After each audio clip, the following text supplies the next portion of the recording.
Enter.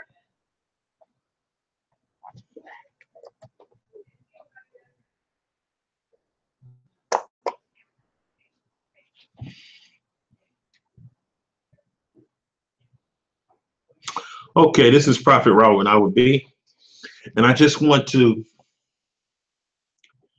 expose some game to you,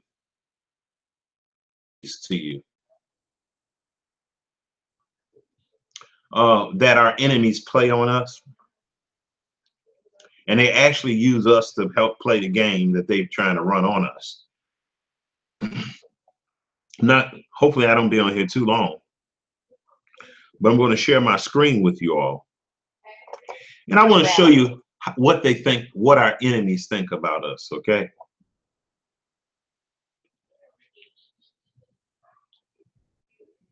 And I want to set up for you how our own people who appear on our side, they talk rhetoric that sound like it's with us, but guess what? It's not really with us. I'll show you in a minute. Soon as I get my bearings. Let's see here.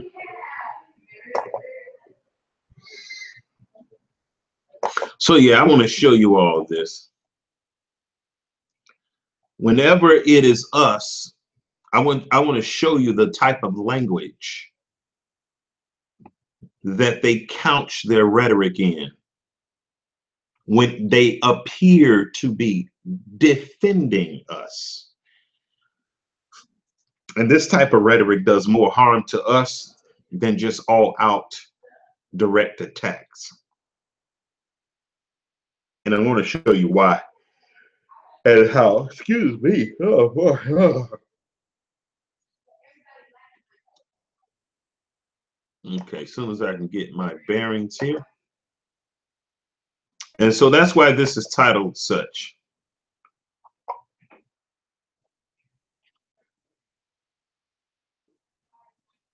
That's why this is titled as such. Okay, so I'm trying to figure out what I'm trying to do here. Share my screen with you. I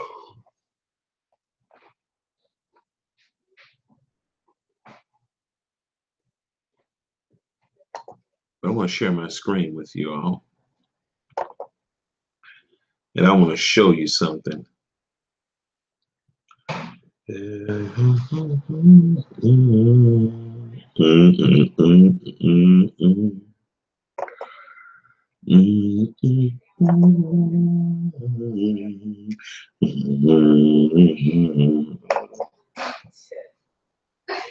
No, that's true.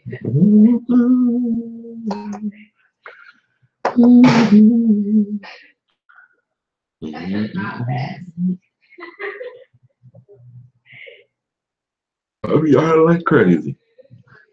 Excuse me. Eyes watering now.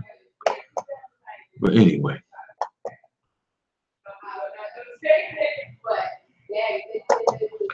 Okay. Get through this commercial here. A writing app developed by. Okay, this is CNN. This is a segment from CNN. And we're going to start this off.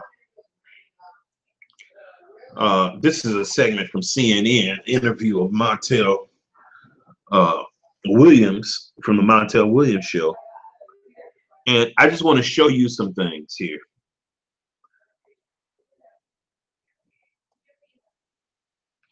Let me make sure the volume is up.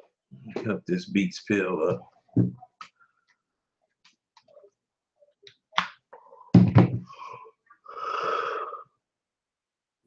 Oh, really darn it.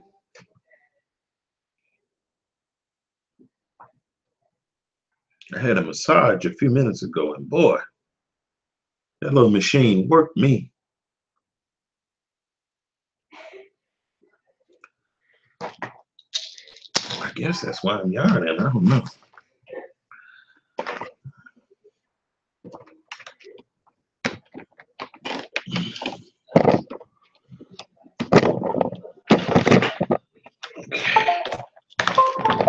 This thing is all tangled up here. I know. Okay. What was it? To this divisive issue with me, Montel Williams, former host of the Montel Williams Show. He's also a Marine, Navy veteran. Montel, always a pleasure. How are you, sir? Always a pleasure to be here. Thanks for having me. You know, Jennifer, with the poll numbers, and obviously the country is split, tilting just slightly in favor of the president's position, although that varies when we looked at race. You know, as a Marine, as a black man in America, where do you fall? The polls also show that the majority of Americans don't think the president should have weighed in on this. But let's just talk about this. This is not about me against the president or anybody against the president. This is about the issue that is here at hand, supposedly that this is some sort of disrespect to our flag. And I have to question all those who say those kinds of things, that these athletes, by taking a knee. Now, first of all, he said this is a disrespect to our flag. Well, the problem is, Montel Williams, it's not our flag. It's a flag that represents white supremacy. And Montel Williams is proud of the American flag.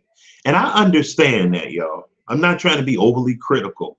This is all that he knows. Slavery is all that he knows. As rich as he is, slavery is all that even he knows. So, you know, there's some grace. But this grace that he has is very dangerous. It really is. This grace that I'm allotting to him, wow. It's just, I mean, it's just something that really needs to be met out properly. And it needs to be differentiated from the grace of the Most High. Because look at the way he speaks.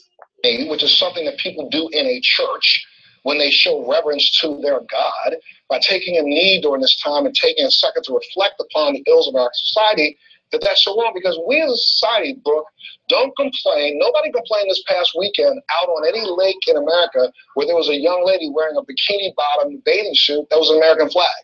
Or the guys that are driving around on jet skis or motorcycles wearing an American flag on their head. And how about even the most egregious one of all? We all in this world agree that Nazism and Hitler was an abomination to this world. We've held trials for over 80 years, persecuting and prosecuting people who were Nazis. Now, see, I don't like when he speaks in using the pronoun we. I don't like that, because he should say they. It was because at the same time they were doing the Nuremberg trials, or I forget how you say it. Guess what? We didn't even have civil rights. So when he says we, it's just like what Malcolm X said. We's got a cold, you know. We's cold. No, it's not we. It's they. It's you. It's not us. Now, not one person complaining about the NFL players on a knee have said anything about 3 weeks ago when you had Nazis and skinheads and Ku Klux Klan members and white supremacists marching with an American flag and doing a Zig Heil. And some of them made statements about the president's own son-in-law, Jewish people, in front of an American flag. But that's okay. Nothing. See, he's taking all this personal, like this stuff, all this stuff that he's talking about applies to us. Nazism, saying a Zig Heil, wearing a blank bandana as a, you know, a flag. And Montel Williams, wake up. Those are not us. It's not us. I mean, he on here crying like the American flag represents something that's supposed to be, that represents him, but it doesn't. To do with disrespecting the flag. It has to do with the fact that, you know, in some ways in this country, we still think that black men should shut up, accept what you get, and keep your mouth.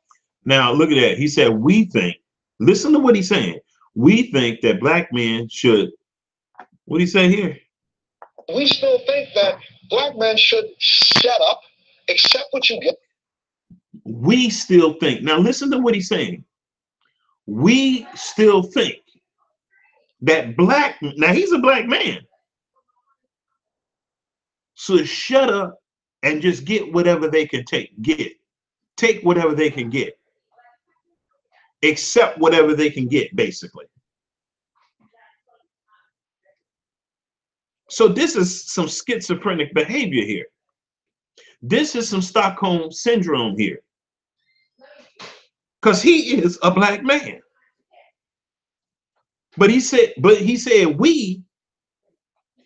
Listen to what he's saying here. And this is the kind of stuff that people don't, this is what people don't pay attention to. And this is why I come with this kind of stuff. Do with disrespecting the flag. It has to do with the fact that, you know, in some ways in this country, we still think that. We still think. You heard that? We still think. Look what he's about to say, though. We still think, somehow in this country, we still think black men should shut up. Black men. Now he's making a separation between black men and we. Who is we? Well, he already told you who we is. Americans. He's basically telling you that blacks are not Americans. But he's going to turn right back around and say blacks are Americans. See, this is the kind of stuff that keeps us from being effective fighters, serving the Most High. Yah. Being faithful Israelites, because we keep going back and forth, and we wonder why we confused. Accept what you get and keep your mouth shut. And I don't agree. And look, I'm going to tell you something. The reason why I even spoke out this week is because, again, let's break this down. I held my hand up and said, I do solemnly swear and affirm that I will support the Constitution of the United States against all. But he gave his pledge that he solemnly swear to protect the Constitution of white supremacy, Ku Klux Klan, America KKK. And you wonder why we at the bottom. You wonder why we at the bottom, y'all? You got our own people joining their armed forces and solemnly swearing to support white supremacy. Wow. But then we turn around and pray to get free. You got Israelites that are still in the you got Israelites that are in the armed forces.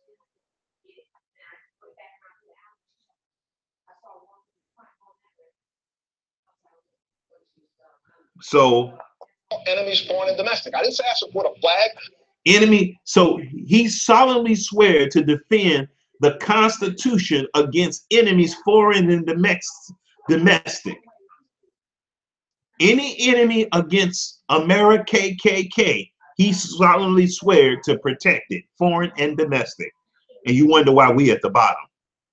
You wonder why 600,000 of our men are incarcerated in prison, and we only make up what, 14% of the population. You want so y'all, they have made, we are an enemy of the very people that we swear and take an oath to protect their Constitution. The Constitution of what? What constitutes white supremacy? That's what the Pledge of Allegiance, the red, white, and blue is all about. That's what it's all about. The armed forces of white supremacy. A piece of paper, I said the Constitution. And when I do so, that means that the Constitution is a piece of paper. First thing that our forefathers thought to give us the right to. Our forefathers. See, you see, our forefathers. So our forefathers is the one that slaved us, huh? Not Benjamin Franklin, but George Washington, Hamilton. All these people, those are my forefathers. Come on, y'all. This is Stockholm Syndrome language. To do, was the right to protest. So you denigrate and disrespect the lives of the only people, Montel Williams, that they have given a right to the Constitution gives a right to protest are those that are white supremacists. Not you, Montel, not me. We are the foreign and domestic enemies that you swore to kill. all 300,000 Americans that died in World War II, the 600,000 Americans that were wounded in World War II, the thousands that have just put their life on the line right now to give you the right to protest. Now, Montel Williams is talking to a Caucasian, and he pointed at her and said, give you the right to protest. Right, Montel Williams, to give white Becky the right to protest, not you. Denigrate them. Stop it. Hold that thought for me. Sorry. I've got some sound from the president. Stay right there. Don't move because I have a lot more for you, my friend. But let's go to the president. He's just made some news at the White House. 60% of the people don't even think he should be speaking out on this issue of football players. I would go back to it's a difference. No, and it was the CNN polling. It's like most people feel like he shouldn't have injected himself and criticized. The majority, by just a margin, is in favor of the fact that you shouldn't take a knee during the national anthem. But when you look at it a little further, by race, most Black Americans say they should be able to. Look, before we have to run, I know you have to cut soon. I want to say this. Make sure people understand. I stand at attention. I don't stand up with my hand on my heart. I stand at attention. That's what I did for 22 years. My hands are locked beside the seams of my pants when I stand for the national anthem. Most of the time, I sing. But I'm going to tell you something, bro. Maybe from this point forward, when I stand, I won't put my hands behind the seam of my pants. I'm just going to hold them up towards sky. And while the national anthem is playing, I want to pray that we as a nation start upholding the things that flag really represents. And that's equal justice. See, this is the conundrum. You're going to pray that white supremacists, something that's based on white supremacy, built on white supremacists, rooted in white supremacists, fruited in white supremacists, that it started representing something of justice. The justice was just them. See, this is where the schizophrenia come in, you see, in the double-mindedness. Justice for all. For all. It is for justice for all, Montel Williams. It's for justice for all Caucasian people.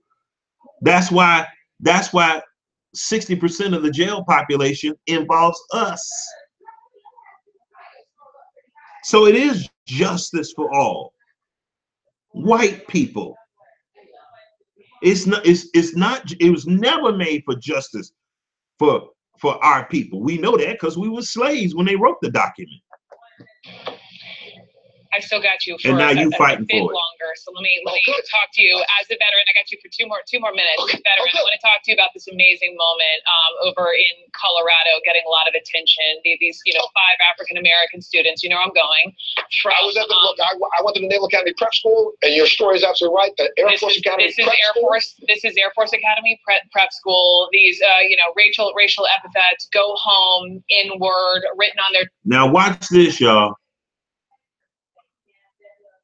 Dorm room, white erase boards, and so it was the superintendent there, the Lieutenant General Jay Silveria. Now this is the Lieutenant General of the facility. Deliver this powerful condemnation. Now she says powerful, and because the white lady with blonde hair and blue eyes says it was powerful, guess what? Most of our people are going to think, oh well, it must have been powerful if Becky said it, but I don't hear nothing powerful in it. In front of thousands of cadet thousands. Candidates. I actually had him on live last hour. So if you haven't seen it, here's part of his original comments and then part of our conversation. Yes, sir. Yes, ma'am. If you can't treat someone. Now listen what this Lieutenant General tells the Air Force cadets. Look what he says, y'all. One with dignity and respect that you need to get out. If you can't treat everybody with dignity and respect, you need to get out. All I hear is a slap in the face. You need to get out. Not you're going to go to jail. Not we're going to have we're going to get a special investigator going. We're going to get nothing. This has no teeth to it at all. You know why? Because it's happening to our people. It's like this. What I hear when this lieutenant general is speaking is, yeah, it's just a bunch of niggas and you just need to leave. It's an idle threat. It's a dog with no teeth. A lion with no teeth and paws. You need to get out. Like people just gonna pack up and leave.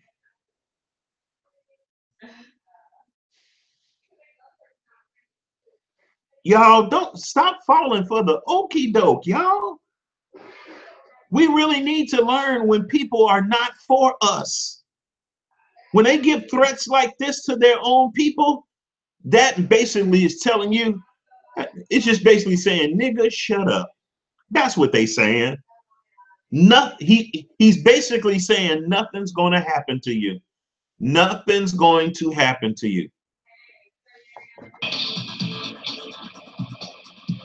If you can't treat someone from another gender, whether that's a man or a woman, with dignity and respect, then you need to get out. You need to get out. I tell you one thing. If it was our people at an Air Force at this naval Air Force base doing this, please, he wouldn't be saying y'all need to get out. They would be holding the investigation. They would have an act of Congress, all kinds of stuff. They're bringing the FBI. They're bringing everybody.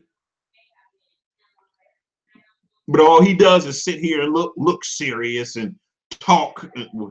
All this. This is not serious, y'all. This is not even serious.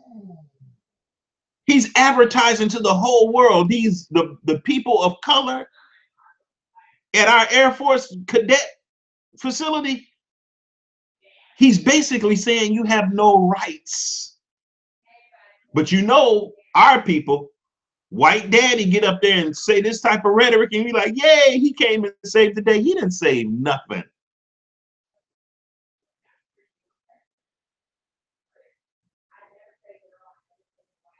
There is no penalty that he's talking about that's going to be put against anybody that discriminates against our people. He's just giving some little rhetoric, some hollow, empty rhetoric. If you demean someone in any way, then you need to get out. You see that? If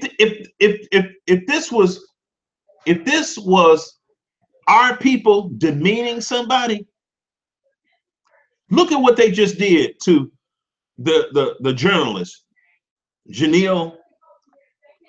I forget her name. I can't grab her name right now.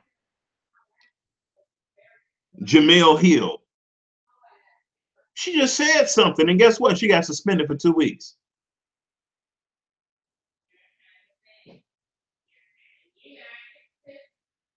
The guy on the Dallas Cowboys, he haven't even been found guilty yet, but guess what? He's suspended for 6 games. The Caucasian lady, however, racist, and they found her tweets. Guess what? She still got her job. They don't do nothing to their own people.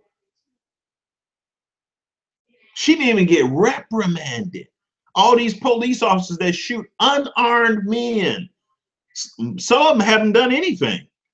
They're just walking in the store and they jump around the corner and shoot them. And guess what? Those men get paid. People go start GoFundMe pages and these guys get rich and everything.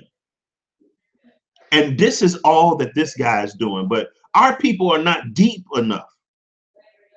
Our people are not thinkers enough to see that this right here is that he's talking, it's just of the devil. It's just devil speak. And if you can't treat someone from another race or a different color skin with dignity and respect, then you need to get out. Everything that we do here absolutely said nothing. You just need to get out. That's it, y'all. You know why? Because they all know that it's Caucasians that's doing this. Terrorizing, intimidating, and bullying black people. And you notice that they're not mentioning the word bullying.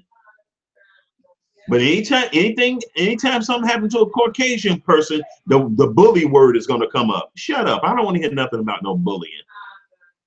I don't want to hear nothing about you bully. Here is about developing airmen and about developing these airmen into leaders.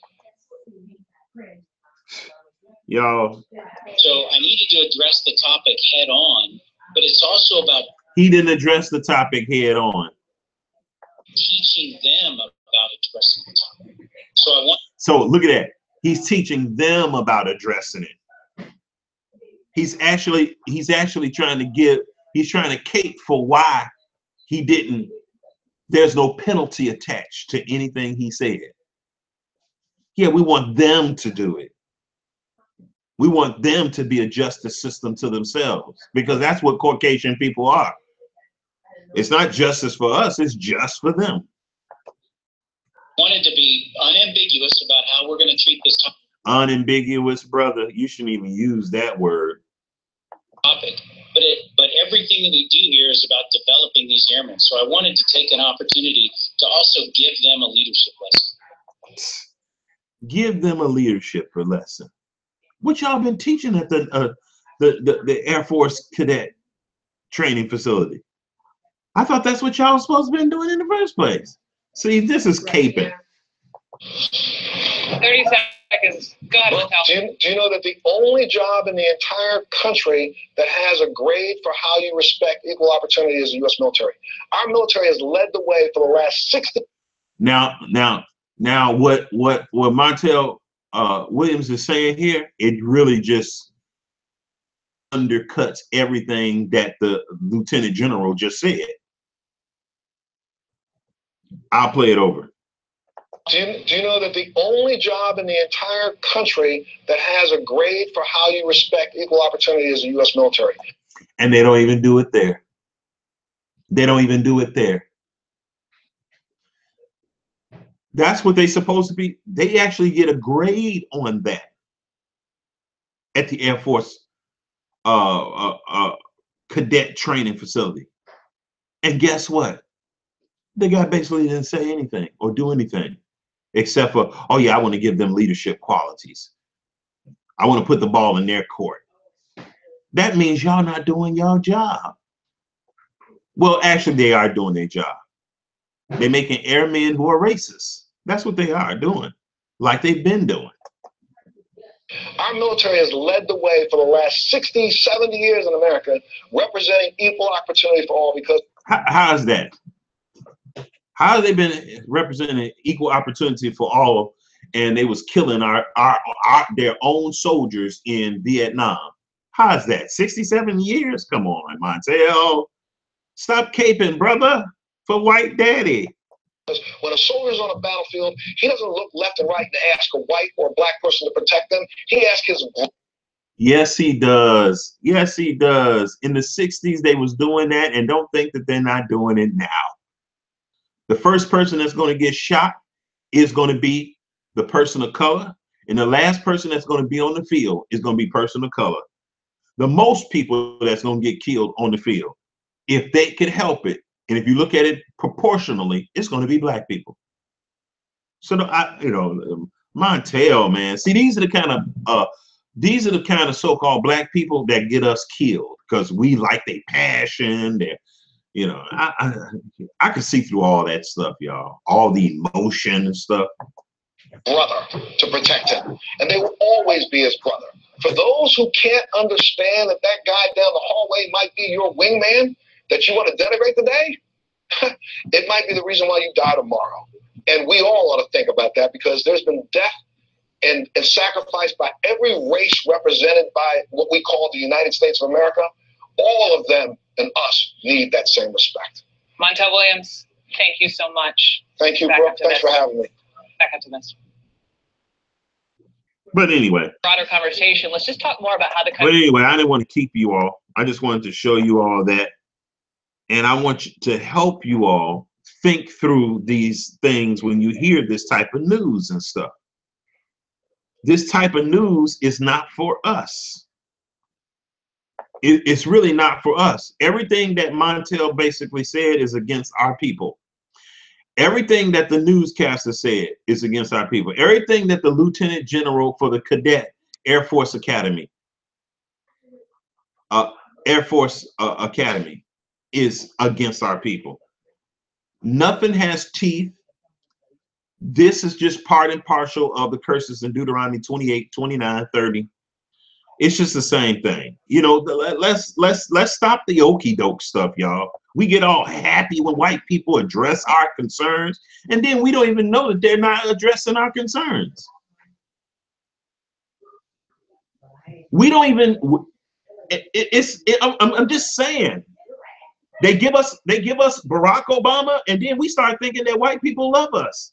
No, they give us Barack Obama because they love themselves. They don't give us Barack Obama because they love us.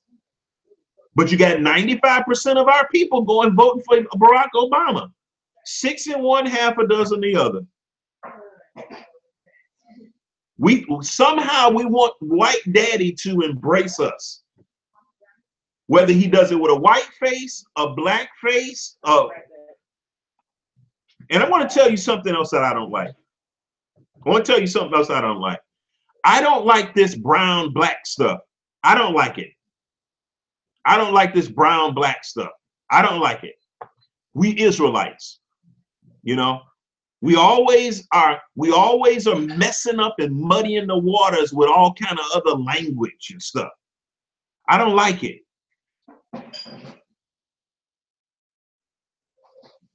Hey, Clarence, what's going on, brother?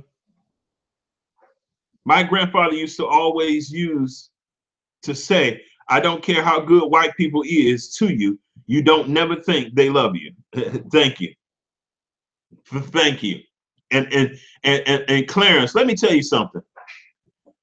This is not about hating white people. This is about not believing that they love you. You see how I did that? You see how I did that? This is not about hating white people. This is about not believing that they love you. That's all I'm saying. Because see, when the chips are down, guess what? They not gonna be around. In other words, my grandfather used to say, regardless of how good they is to you, they don't love you, most of them. Exactly, they don't. They don't.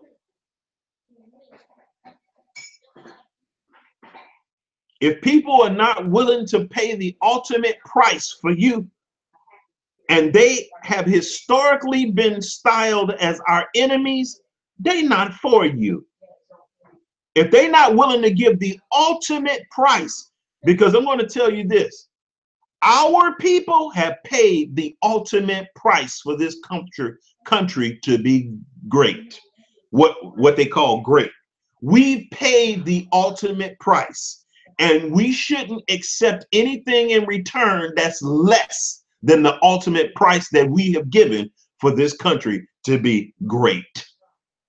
Now, that's a test that few Caucasian people can pass. You know, I was looking at I'm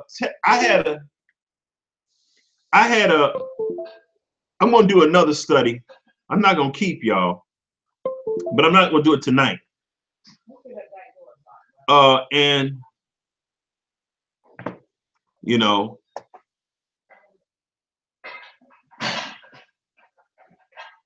exactly. Hey, Xavier Gladney, how you doing? That's a new name I haven't seen before. So our enemies, they are not willing to give what we gave to make them great.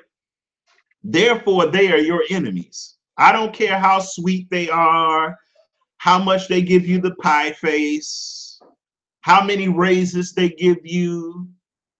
I don't care if they let you win the lottery, super jackpot, the biggest scratch-off ticket in the world. I don't care what they give you. If they're not willing to give their life for you, guess what? They're suspects. We gave our life for them. We gave our life for them and are still giving our life for them.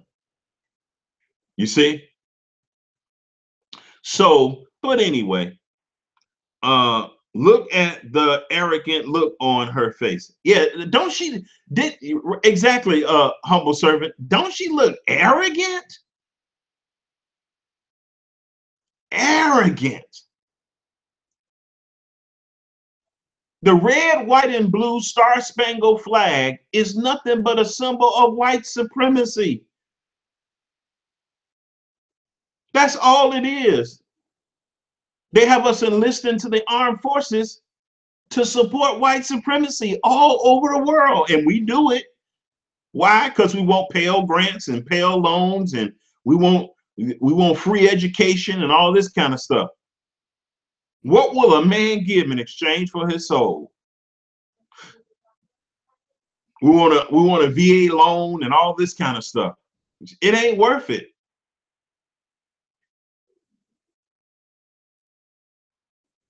What's the name of those loans they give you, honey? Yeah. VA loans, yeah. GI Bills and all this stuff. Y'all, we be selling. These people owe us, and then they ask us to join their military for a GI Bill. What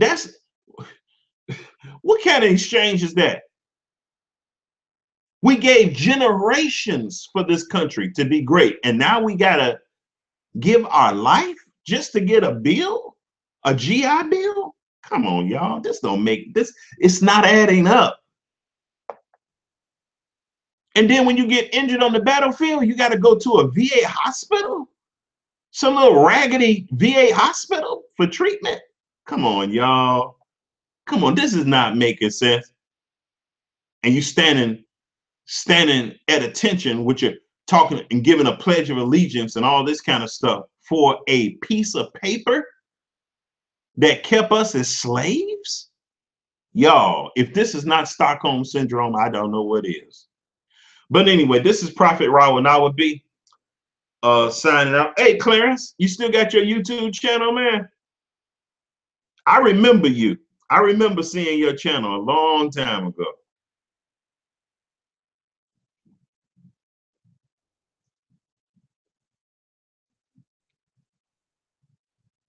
Exactly, humble servant. A perpetual hatred. A perpetual hatred. You know? These people don't love us. But if you enjoyed, if you got something out of this, give me a thumbs up or a thumbs down, whichever the case is. I mean,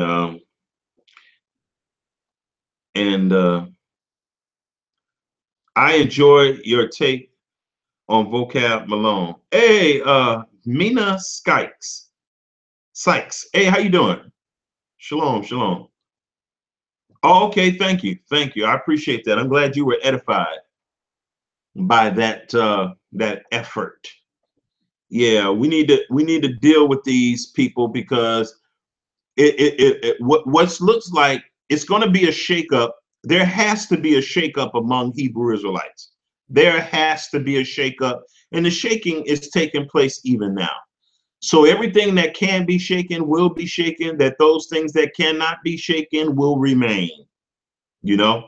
So a lot of places that have been strong in the One West ideology and stuff, the Most High is going to shake that up too. And even though many of us have learned from and got acquainted with our nationality, the Most High is going to have to turn. The Bible says turn and then overturn. You see, he's going to turn and overturn stuff. So nobody's safe, y'all. And then the Bible tells us that the first shall be last and the last should going to be first. The last is going to be first. In Matthew chapter 20, it says there were 5 calls: the early hour call, the third and hour call, the 6th and 9th hour call, and the 11th hour call. I think that's over in Matthew 21. Guess what? The ones that were called at the 11th hour are the ones that finish the work. The ones that are called at the 11th hour gather the 144,000. Nobody else gathers them.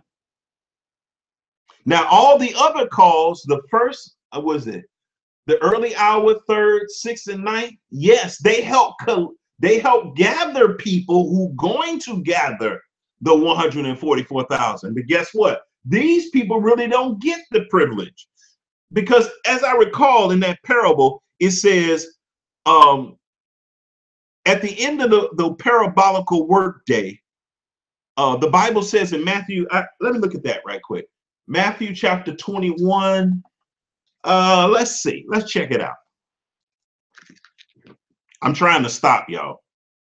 Said he has the shield squad behind him. Oh, please. The shield squad is looking to him like a archetype of white Jesus, you know. So yeah, that's their savior. So, you know, yeah, forget about that, because they're gonna hold on to white Jesus any way they can, through whoever they can. Okay, what am I trying to look for? Matthew chapter 20.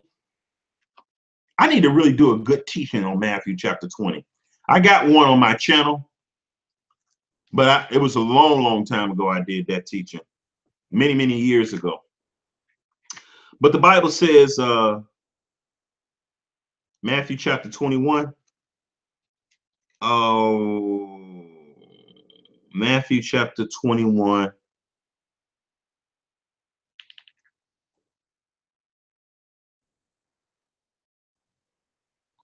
Oh, no, I think that's Matthew 20. Matthew 20. Let me see.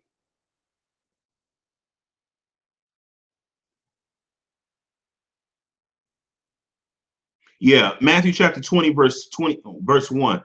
For the kingdom of heaven is like unto a man that is a householder, which went out early in the morning to hire laborers into his vineyard. So he went out early. That's one time period he went out. And when he had agreed with the laborers for a penny a day, that's what he agreed, he sent them into his vineyard. So you got the early hour workers. Verse 3. And he went out about the 3rd hour. So this is the second call. He went out about the 3rd hour and saw others standing idle in the marketplace, and said unto them, Go ye also to the vineyard, and whatsoever is right, I will give you. Now you listen to that. The ones that went out at the 3rd hour, they don't know what they're going to get. He don't tell them what they get. He just said, whatsoever is right, that I will give you. That's all he said. But the early hour workers, he told, see, I'm about to get into this teaching. I really don't want to get into it. But anyway, and he said unto them, Go ye also into the vineyard, and whatsoever is right, I will give you. And they went their way. Again, he went out about the 6th and 9th hour. Notice that these two calls are mentioned at the same time. 6th and 9th are mentioned together. It's mentioned by itself. The 3rd hour is mentioned by itself, but when it gets to this 3rd call, there are 2 calls in one, which is the 6th and 9th hour worker. I don't want to really teach this tonight. And about the 11th hour, he went out and found others standing idle, and said unto them, Why stand ye here all the day idle? Now the work day is almost over. At 12 o'clock, everybody get off at work. Get off of work. So he said, Why stand ye here all the day idle? and saith unto them, why stand ye here all that? They say unto him, because no man hath hired us. Nobody hired us. Nobody hired us at the early hour. Nobody hired us at the 6th and 9th hour. The 3rd hour, I mean, or the 6th and 9th hour. And that's why we still standing here. Nobody has hired us.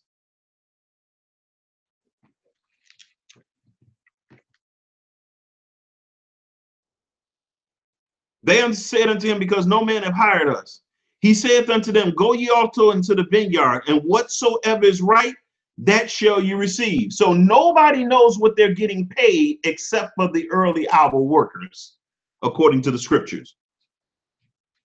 So when I don't want to get into this prophecy, but anyway, my point I just wanted to bring out is that the ones that are at the 11th hour, guess what?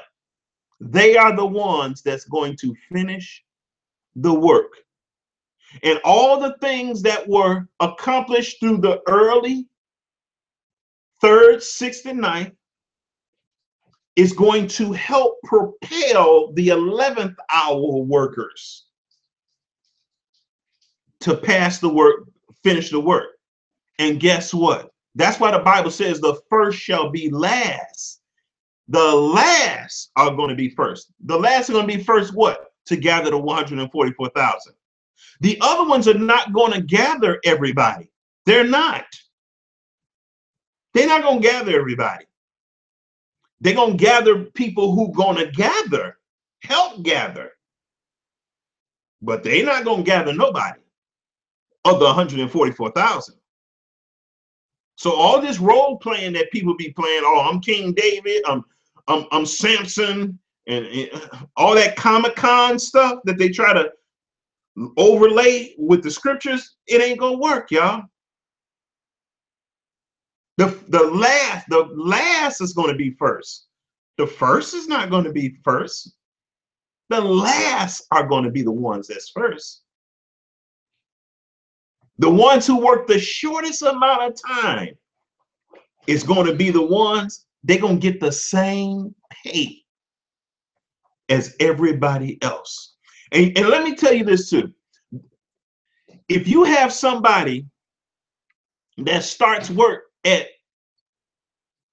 let's use the time that we use today. If you have somebody that the shift is over at 5 o'clock and somebody get hired at 4 o'clock and they work till 5 o'clock and they get paid the same amount as everybody else, who gets paid the most? The one that started work an hour before.